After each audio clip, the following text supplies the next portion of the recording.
लोगों ने पहली बार एक तस्वीर देखी, एक मंज़र देखा लाइव कि कैसे एक के बाद एक 2 प्लेन वर्ल्ड ट्रेड सेंटर से अमेरिका के टकरा रहा है और पूरी बिल्डिंग कैसे अचानक गिर जाती है, ज़मींदोज़ हो जाती है, देखते ही देखते ताश के पत्ते की तरह ढह जाती है। वो तस्वीर आज भी शायद मुझे लगता है जिसने भी देखा वो कभी भुला नहीं पाएगा जब तक वो ज़िंदा है, क्योंकि आतंक का ये ऐसा चेहरा लाइव इतना विभत्स हम सब ने पहली बार देखा था। तो एक तो उस तस्वीर ने इस 9/11 को हमेशा ज़िंदा रखा। दूसरा, इस 9/11 के बाद जो आतंक को लेकर दुनिया भर में एक आवाज़ उठी, तमाम चीज़ें हुई, वो एक इतिहास है। और वो 9/11 ही है जिसके बाद अमेरिका में कोई बहुत बड़ा आतंकवादी हमला नहीं हुआ और उन्होंने अपने सारे सुरक्षा के कानून चेंज किए, सब कुछ किए। तो 9/11 अलकायदा का सबसे बड़ा ऑपरेशन था, ये आप भी जानते हैं, हम भी जानते हैं 9/11 में किस तरीके से सारी चीज़ें हुई, ये भी आपको पता है। मैं उसके बारे में बहुत ज़्यादा बात नहीं करूँगा। 9/11 को मैं अलग अलग अगर कैटेगरी में बांटूँ तो वो जो इसके पीछे की कहानी है, मैं चाहता हूँ कि वो आप, अगर बहुत सारे लोगों को नहीं पता है तो वो समझें। पहला, हम में से कितना लोग ये जानता है कि 9/11 हुआ क्यों, ओसामा बिन लादेन ने अमेरिका को निशाना क्यों बनाया। पहली चीज़, प्लेन से ही अमेरिका में हमला करना है, ये आइडिया उसको कहाँ से आया।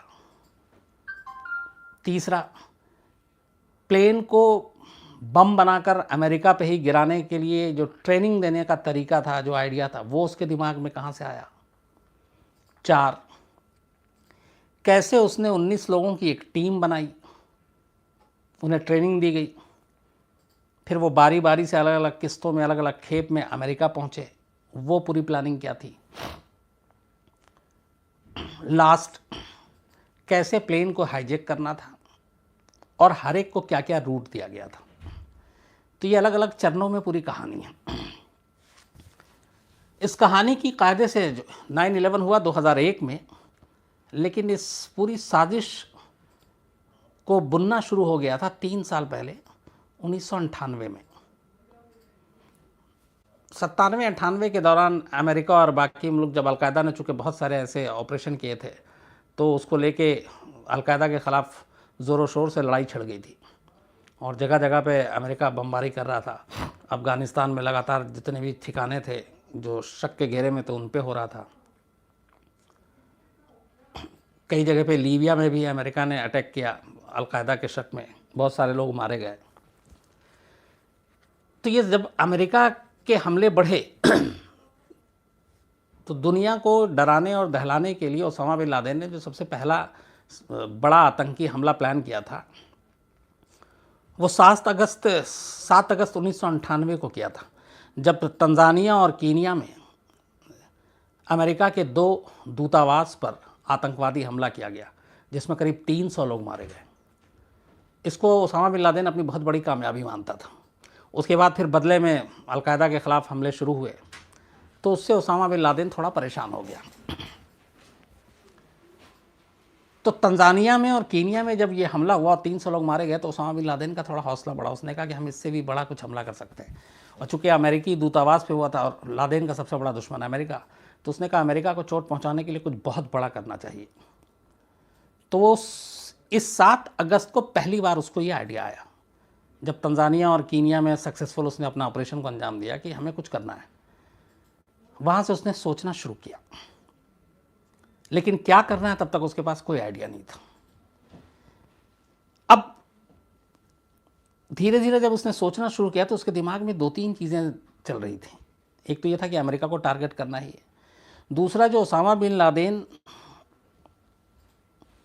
का बाप था, वो 1967 में एक प्लेन क्रैश में मारा गया था।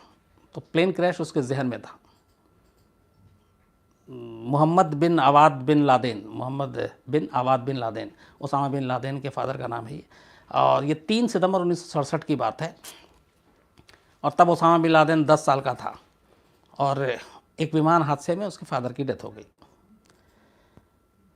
इसके बाद इज़राइल और अमेरिका ने मिलकर लेबनान पे बमबारी की थी और उसमें बहुत सारी ऊंची ऊंची बिल्डिंगें ढह गई थी। ये चीज़ें ओसामा बिन लादेन ने देखी थी। कि बमबारी से कैसे बिल्डिंग ताश के पत्ते की तरह ढहती है। ये लेबनान में हुआ था। देन इसके बाद थोड़ा वक्त बीतता है और 29 मई 1988 को ओसामा बिन लादेन का जो बड़ा भाई था, इनके बहुत सारे भाई हैं, तो बड़ा भाई जो सबसे ज़्यादा था सालेम बिन लादेन, वो अमेरिका में एक प्लेन क्रैश में मारा गया। तो अब 3 चीज़ें ओसामा के सामने थी, 4 चीज़ें बल्कि। एक, कीनिया और तंजानिया में दूतावास पर अटैक, 300 लोग मारे गए, ओसामा बहुत खुश। दूसरा, उसके अपने फादर की डेथ एक प्लेन क्रैश में हुई, वो उसके दिमाग में ताज़ा।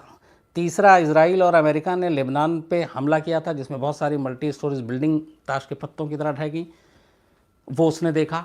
चौथा, उसके बड़े भाई का यूएस में ही एक प्लेन क्रैश में मौत। ये 4 चीज़ें उसके दिमाग में थी और उसके बाद उसने अब सोचना था कि अमेरिका के खिलाफ करना क्या है। अफ़गानिस्तान की बात है ये, और ये 1998 की ही बात है। 7 अगस्त में अटैक हुआ था यूएस एम्बेसी पे, तंजानिया और कीनिया के, और उसी के बाद सितंबर अक्टूबर के महीने में अब ये एक बड़ा प्लान कर रहा है, पर उसे समझ में नहीं आ रहा क्या कर रहा है। तो वो अफ़गानिस्तान के एक बंकर में, अफ़गानिस्तान में वो छुपा रहता था, तो वहीं के एक बंकर में था, और एक दिन उससे 2 लोग मिलने के लिए आते हैं, और ये दोनों जो थे वो बहुत ही ओसामा बिन लादेन के ख़ास लोग थे। एक खालिद शेख मोहम्मद और जो दूसरा था वो मोहम्मद आतिफ़।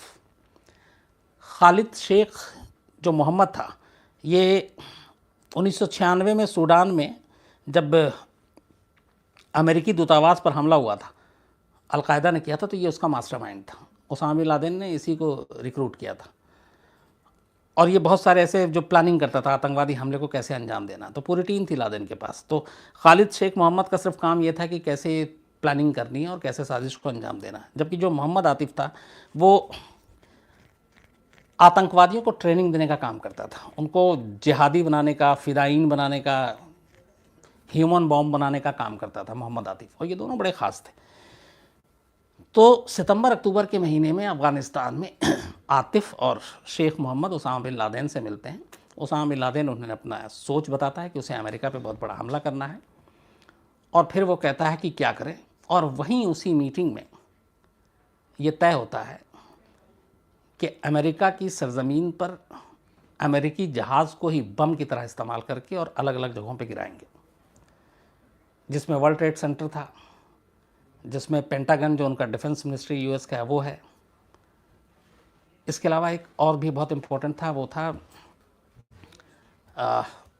अमेरिका की राजधानी, वहाँ पे भी एक प्लेन को ले जाना था, वाशिंगटन। तो अब ये 3 लोगों के बीच में पहली बार प्लानिंग हो जाती है। अब प्लानिंग के बाद ये है कि अमेरिका में घुस के अमेरिकी प्लेन को हाईजैक करके अमेरिका पर ही गिराना, बोलना आसान है, काम मुश्किल है, तो क्या किया जाए। तो सबसे पहले जो मोहम्मद खालिद शेख मोहम्मद था, उसको ओसामा बिन लादेन फंडिंग का काम देता है कि इस पूरे ऑपरेशन को अंजाम देने के लिए आप फंड जुटाओ, और आतिफ़ को काम देता है कि इसके लिए तुम टीम बनाओ और उनको ट्रेनिंग दो। मीटिंग ख़त्म होती है, दोनों वहाँ से चले जाते हैं। उसके बाद लगभग साल भर गुजरता है, ये 98 की मीटिंग थी, 99 की शुरुआत में ही। सबसे पहले 4 लोगों को, जो फ़िदाइन की टीम थी, वो सऊदी अरब से चुना जाता है, आतिफ़ चुनता है, और इसके अलावा 15 लोगों को पाकिस्तान से चुना जाता है, सऊदी अरब, पाकिस्तान और ये तमाम जगहों पे। तो 19 लोगों की एक टीम बनाई जाती है, और इन 19 के 19 लोगों को कराची लाया जाता है पाकिस्तान में, और वहाँ इनकी ट्रेनिंग होती है। इनकी ट्रेनिंग वैसे नहीं कि मरना है ये करना, इनकी ट्रेनिंग थी कि यूएस में जाकर कैसे कपड़े पहनने हैं, अंग्रेज़ी कैसे बोलनी है, तो इन सब की इंग्लिश की ट्रेनिंग होती है। इनको वहाँ के रहन सहन और सारे एटिकेट सिखाए जाते हैं, और ये कि आप सब पढ़े लिखे लोग, और ये इनमें से ज़्यादातर पढ़े लिखे लोग थे, तो उनको पूरी बेसिक जो ट्रेनिंग होती है वो उनकी ट्रेनिंग दी जाती है। ये ट्रेनिंग का काम 1999 से 2000 तक चलता है। 19 लोगों की पूरी ट्रेनिंग ख़त्म हो जाती है।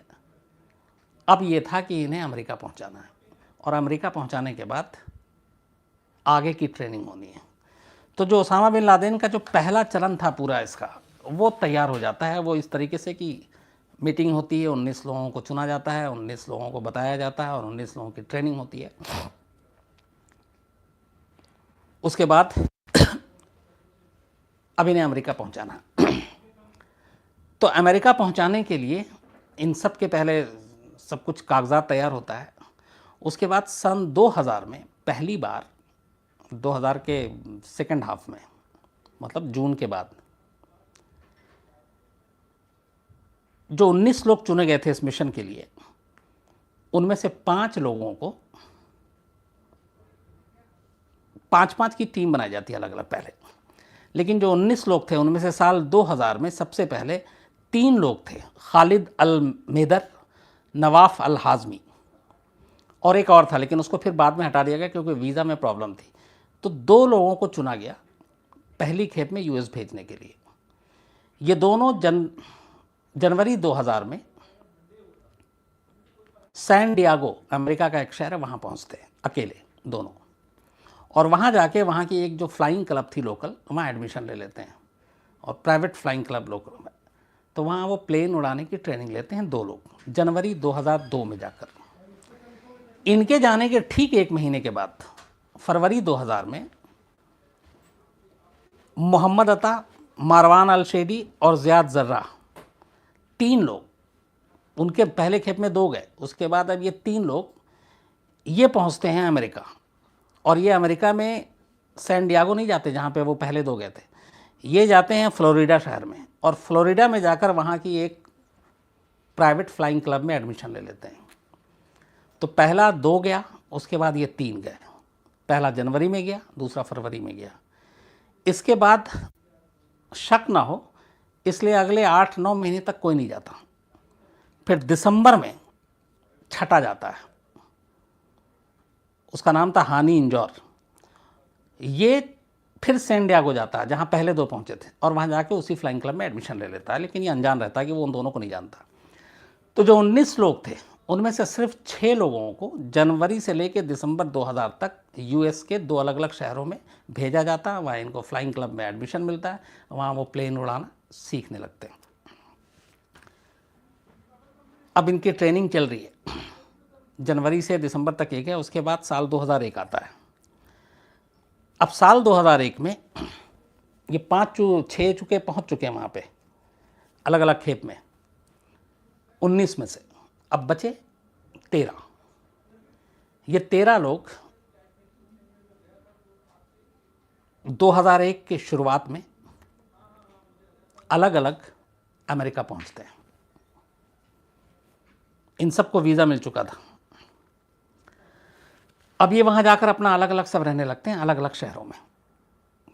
तो 6 फ्लाइंग क्लब में जाकर एडमिशन लेकर ट्रेनिंग ले रहा, ट्रेनिंग लगभग होने वाला उनका कंप्लीट, और बाकी के जो 13 हैं वो अलग खेप में पहुँचते हैं। तो जिन 19 लोगों को चुना गया 2001 के मार्च से पहले पहले, वो 19 के 19 अब यूएस में थे, अमेरिका में थे, अलग अलग शहरों में थे। तो 2 चरण पूरा हो चुका था।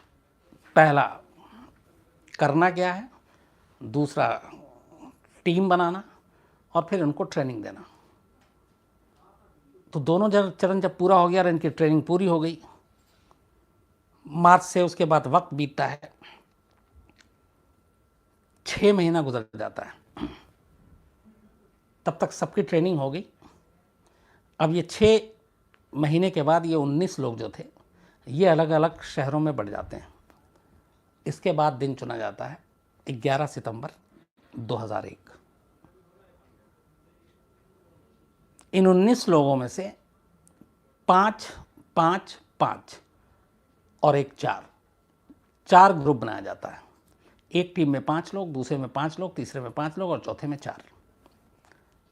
और इनको टारगेट दिया जाता है इन 4 ग्रुप को कि तुम अलग अलग 4 प्लेन को हाईजैक करोगे। तो जो पहला 5 था ग्रुप, वो 11 सितंबर सन 2001 सुबह 7:15 पहला प्लेन जो वहाँ से उड़ा था 7:15, ये जा रहा था बोस्टन के लोगान एयरपोर्ट से लॉस एंजलिस के लिए। डोमेस्टिक, सारे प्लेन डोमेस्टिक थे। तो 11 सितंबर की सुबह 7:15 पर जो पहली फ्लाइट में 5 आतंकवादी चढ़े ओसामा बिन लादेन के, वो बोस्टन टू लॉस एंजलिस के लिए था। इस प्लेन में कुल 92 मुसाफिर सवार थे, 92। सुबह 7:59 पे इसने उड़ान भरी और ठीक 8:15 पे, मतलब 16 मिनट के बाद ही ये पांचों आतंकवादी जो बैठे हुए थे, उस वक्त तक अमेरिका के डोमेस्टिक एयरपोर्ट पे इतनी सिक्योरिटी, इतनी सख्ती नहीं होती थी, तो उनकी तलाशी ऊपर तक तो ली गई, नीचे नहीं ली गई, और उनके जूते में और यहाँ वो सारी चीज़ें थी। तो ये पांचों आतंकवादी अचानक खड़े होते हैं और प्लेन को हाईजैक कर लेते हैं। पायलट और को पायलट को साइड करते हैं और एक इनमें से पायलट की अपनी और दूसरा को पायलट की भूमिका में आ जाता है और सीट पे बैठ जाता है। उस वक्त तक केबिन जो पायलट का होता था वो ओपन हुआ करता था। अब ये है कि जब प्लेन टेक ऑफ करता है तो वो बंद होता है। वो जब तक एक कोड होता है, वो कोड सिर्फ जो एयर होस्टेस की जो कैप्टन होती है उसे पता होता है या पायलट और को पायलट को होता है। तो उस वक्त ऐसा नहीं था। तो 5 ये चढ़ते हैं और उसके बाद पायलट और को पायलट पे कब्जा करते हैं और बाकी लोग गन के उस पर जो 92 पैसेंजर थे उनको कंट्रोल में करते हैं और ये प्लेन हाईजैक हो गया।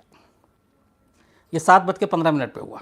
15 मिनट गुजरता है, 5 आतंकवादियों को जो दूसरी टीम थी, ठीक 7:30 पर ये भी बोस्टन से उड़ान भरता है। और इसके बाद इस प्लेन में 65 मुसाफिर सवार थे। ये यूनाइटेड एयरलाइंस की फ़्लाइट थी। उसके बाद ये जैसे ही प्लेन टेक ऑफ करता है, थोड़ी देर के बाद फिर ये पांचों उठते हैं, उसी तरीके से हथियार के बलबूते पे पैसेंजर को कंट्रोल करते हैं। 2 जाकर पायलट और को पायलट को कंट्रोल करता है और प्लेन का कमान अब इनके हाथ में था। तो 7:15 पे पहला और 7:30 पे दूसरा, 2 प्लेन अब तक हाईजैक हो चुके थे। अब ठीक 10 मिनट के बाद 7:40 का वक्त होता है। यूएस के एक शहर जो है वो ड्यूलस इंटरनेशनल एयरपोर्ट पर, यहाँ पे फिर 5 आतंकवादी चढ़ते हैं। इस बार भी अमेरिकन एयरलाइंस का फ्लाइट था और ये ड्यूलस एयरपोर्ट पर वर्जीनिया के रास्ते लॉस एंजलिस ये फ्लाइट जा रही थी डोमेस्टिक। इसमें ये सारे पांचों पहुंचते हैं और इस प्लेन में 64 मुसाफिर थे, 64। सेम वही तरीका, हथियारों के बल पे पहले पैसेंजर को इधर कंट्रोल में और 2 लोग जाकर पायलट और को पायलट को कंट्रोल में करते हैं। तो 7:15, 7:30, 7:40, मतलब 25 मिनट में अमेरिका के आसमान में उड़ रहा 3 प्लेन अब आतंकवादियों के कब्जे में था। अब 8:20 आता है, मतलब जो चौथा और आखिरी था वो 40 मिनट के बाद, 7:40 पे तीसरा हुआ था और 8:20 पे अब न्यूयॉर्क इंटरनेशनल एयरपोर्ट से एक यूनाइटेड एयरलाइंस का ये भी फ़्लाइट था और ये न्यू जर्सी के रास्ते सैन फ्रांसिस्को जा रही थी ये फ़्लाइट। इसमें 4 लोग थे, 4 आतंकवादी थे। पहले 3 में 5 थे, इसमें 4 थे और इसमें कुल 44 मुसाफिर सवार थे। प्लेन उड़ता है सेम पहले 3 की तरीके से, हथियार दिखाते हैं, पैसेंजर को कंट्रोल करते हैं और 2 उनमें से जाकर पायलट और को पायलट को अपने कंट्रोल में लेता है और प्लेन पे इसका कब्जा। तो साजिश का तीसरा चरण अब पूरा हो चुका था। पहली प्लानिंग, दूसरी ट्रेनिंग, अब तीसरा प्लेन को कब्जा। तो 8:20 पे 7:15 से लेके 8:20 तक आसमान में यूएस के 4 प्लेन प्राइवेट एयरलाइंस उड़ रहा है और चारों आतंकवादियों के कब्जे में। अब यहाँ तक तो सारी तैयारी पूरी थी। अब ये जो 19 लोग थे,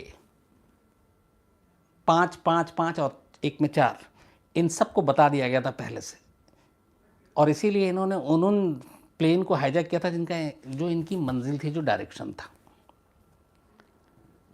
तो 3 साल की 1998 की ये साजिश थी। 3 साल की पूरी साजिश का 3 चरण पूरा हो चुका था और पूरी साजिश अब अपने आखिरी मकाम पर थी, आखिरी मंजिल पर थी। अब बस अटैक करना था।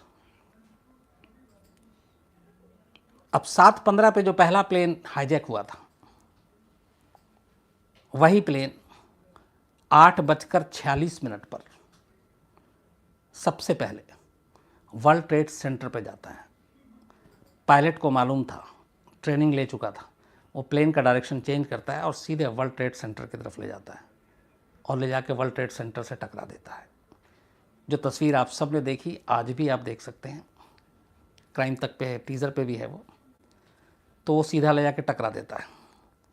जैसे ही टकराता है उसमें आग लग जाती है। और इस हमले में जब ये पहला प्लेन टकराया था तो जो नुकसान होता है उसमें कहते हैं कि करीब उस वक्त 1355 लोग मारे गए थे पहले ही अटैक में, पहला जो प्लेन वर्ल्ड ट्रेड सेंटर से टकराया था। तो 8:46 पे ये प्लेन जो है वो टकराता है वर्ल्ड ट्रेड सेंटर से, और इसके ठीक 17 मिनट के बाद 9:03 पर दूसरा प्लेन उसी वर्ल्ड ट्रेड सेंटर हिस्से के दूसरी तरफ से आकर टकराता है। जो उसका पायलट था वो तब तक धुआं उठ रहा है, सब कुछ हो रहा है, अभी बिल्डिंग गिरी नहीं है, लेकिन जिस फ्लोर से टकराया वहाँ पे और उस फ्लोर के ऊपर और नीचे के तमाम लोग ज़्यादातर मारे गए हैं। और उसी वर्ल्ड ट्रेड सेंटर से जहाँ से धुआं और आग सब कुछ निकल रहा है, ठीक 11 मिनट के बाद दूसरा प्लेन आता है और उसको हिट करता है। 10 से 11 मिनट के अंदर दो प्लेन का इस तरीके से, और प्लेन जब हिट करता है तो अपने आप में वो आग का गोला ही होता है। देखते ही देखते उसके बाद वर्ल्ड ट्रेड सेंटर यूं नीचे।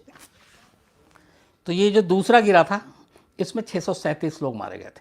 तो कायदे से 1355 वो और 637 ये, अब जोड़ लीजिए करीब करीब 2000 लोग। तो दो प्लेन, 4 थे, दो ने अपना जो उनको टारगेट दिया गया था पूरा कर लिया। अब इसके ठीक 9:03 पे हुआ था दूसरा। 30 मिनट के बाद 9:37 पर पेंटागन मुख्यालय, ये जो इनका ये आर्लिंगटन में है और यूएस का जो सुरक्षा विभाग है उसका हेडक्वार्टर है ये। तो तीसरा प्लेन सीधा पेंटागन मुख्यालय पे ले जाके गिरा देते हैं। हालांकि इनका भी ये है कि थोड़ा सा वो चूक गया था, वरना जिस तरीके से उनकी पूरी प्लानिंग थी उसमें बहुत ज़्यादा नुकसान होता। तो जब पेंटागन में ये जाके गिराते हैं तो इस तीसरे हमले में 189 लोगों की जान जाती है। तो अब तक 3 प्लेन क्रैश कर चुका था। इस दौरान में यूएस आर्मी, तमाम सुरक्षा विभाग, एफबीआई, एयरपोर्ट अथॉरिटी, ये सारे लोग अफरा तफरी में थे। उस वक्त कुछ समझ में नहीं आ रहा था और एक के बाद एक आ रहा था। तब तक उन्होंने ये पता करना शुरू कर दिया था कि और ऐसे कितने हैं प्लेन जो अपने डायरेक्शन में, जिनको एटीसी के रूट के हिसाब से चलना चाहिए, वो अलग से चल रहे हैं। और ये हुआ कि अब ये कहीं भी गिर सकता है, तो इसलिए ऐसे प्लेन को चिन्हित करके और फिर उन्हें यह कि उनको उस मंजिल से पहुंचने से पहले या तो फिर मजबूरी है तो मार गिराओ। अब इसी बीच जो चौथा प्लेन जो सबसे आखिर में उड़ा था, सुबह 10:03 पर, ये शैंक्सविले है पेंसिल्वेनिया के पास। इस प्लेन को आतंकवादियों को, इसमें 4 लोग थे, इनको ले जाना था वॉशिंगटन और वॉशिंगटन में गिराना था। वॉशिंगटन में जो वाइट हाउस है वो पूरा नो फ्लाइंग जोन है। जैसे अपने दिल्ली में पार्लियामेंट हाउस या प्रेसिडेंट हाउस, इन सब के ऊपर प्लेन नहीं उड़ सकता, इसको नो फ्लाइंग जोन कहते हैं। अगर इसमें कोई प्लेन गलती से घुस जाए तो उसमें यह है कि आप उसको सीधा मार गिराएं। तो इसलिए प्लेन का भी एक रूट होता है, तो वो पूरा बहुत ही सख्ती से वहाँ पे भी होता है। तो वो नो फ्लाइंग जोन था। लेकिन तब तक जो पैसेंजर थे इनको ये पता था कि वो हाईजैक हो चुके हैं चौथे प्लेन के। तो कुछ पैसेंजर ने उसमें बहादुरी दिखाई। चूँकि इसमें 4 थे, 2 प्लेन में कंट्रोल किया हुआ था, 2 ये, और वो देख रहे थे कि वो प्लेन को तेज़ी से नीचे ले जा रहा है और उनको उनकी मंशा और मकसद समझ में आ गया। उनको लगा कि ये तो मरना ही है, तो मरना है तो उससे अच्छा है कि कुछ लड़ो, कम से कम क्या पता जीत जाए, प्लेन पे वापस कंट्रोल आ जाए। तो इस चक्कर में कुछ पैसेंजर उतरे और उन्होंने हाथापाई शुरू कर दी और उन पर कंट्रोल करने की कोशिश की। और इसी वजह से ये प्लेन अपनी तय मंजिल पर, 3 ने तो अपना टारगेट को पूरा कर लिया था, लेकिन इसको जहाँ जाना था वो इस लड़ाई झगड़े की वजह से जो पायलट है उसने अपना कंट्रोल खो दिया। और ये प्लेन जो है ये वॉशिंगटन से बहुत पहले शैंक्सविले के पास एक जगह है, वहाँ पे पेनिnsylvania शैंक्सविले, तो वहाँ पे क्रैश कर गया। और ये अगर अपनी मंजिल पे नहीं पहुँच पाया तो उसकी वजह सिर्फ़ और सिर्फ उसके अंदर जो बैठे वो 44 पैसेंजर थे, मुसाफिर थे, जिन्होंने लड़ाई लड़ी और जिन्होंने उस पे कंट्रोल किया, और उन 44 के 44 लोगों की मौत हो गई। तो ये चौथा प्लेन जो है ये सिर्फ अपने टारगेट को, जो ओसामा बिन लादेन की पूरी प्लानिंग थी, उसमें नाकाम रही और ये पहले ही गिर के क्रैश कर गया था। और इस तरीके से ये दुनिया का सबसे बड़ा आतंकवादी हमला हुआ। और इस पूरे हमले में बाद में जब लाशों की गिनती हुई तो 2977 2977 लोगों की इसमें मौत हुई। लेकिन इस मौत के आंकड़े से कहीं ज़्यादा भयानक और खौफनाक ये जो हमला जिस तरीके से किया गया वो था, जिसे शायद दुनिया कभी नहीं भूल पाएगा। शायद वर्ल्ड ट्रेड सेंटर में उन 2 प्लेनों का टकराने की जो तस्वीरें हैं, जो लाइव तस्वीरें हैं, वो हम आप कभी नहीं भूल पाएंगे। आतंक की ऐसी सोच ये अपने आप में सबसे ख़तरनाक और खौफनाक थी। प्लेन को बम बनाकर यूज़ किया जा सकता है, ये अपने आप में सबसे ख़तरनाक थी। इसके बाद फिर इसके ऊपर बहुत सारी इंक्वायरी हुई, कमेटी बैठी, कमीशन बैठा यूएस में, और फिर उनकी जो एयर सिस्टम है उसमें बहुत सारी मजबूती लाई गई। फिर नया कानून बना कि वो आतंकवादियों से बात नहीं करेंगे, और इस तरह का अगर कोई प्लेन हाईजैक हो जाता है और उन्हें यकीन हो जाता है कि ये हाईजैक हो गया और ये कहीं किसी जगह को निशाना बनाएगा, तो ये भी है कि चाहे उसमें कितने भी मुसाफिर हों, अपने ही कंट्री के हों, उस प्लेन को मार गिराएंगे। उसके बाद ये सारे कानून बने। तो लगभग 10 साढ़े 10 घंटे के बाद कल सुबह इस चीज़ को 2011 को 17 साल हो जाएंगे। लेकिन ये ऐसा लगता है तस्वीर देखने के बाद ये कल की बात है। तो इसीलिए मुझे लगा कि ये चूँकि कैसे क्या हुआ ये तो आपने सब देखा, टीवी पे देखा, आपने पढ़ा, लेकिन इसकी साजिश कैसे हुई, इसकी आइडिया कहाँ से आया, ये चीज़ें जो थी ये सारी मुझे लगा कि ये मैं आपसे शेयर करूं और इसको बताऊं। तो 9/11 की कायदे से पूरी कहानी है। उसके बाद खैर इसी 9/11 की वजह से उसामा बिन लादेन को एबटाबाद में घुस के मारा यूएस सील कमांडो ने। वो ऑपरेशन भी अपने आप में बहुत ही मतलब लाजवाब ऑपरेशन था। और कमाल देखिए कि जिस अमेरिका को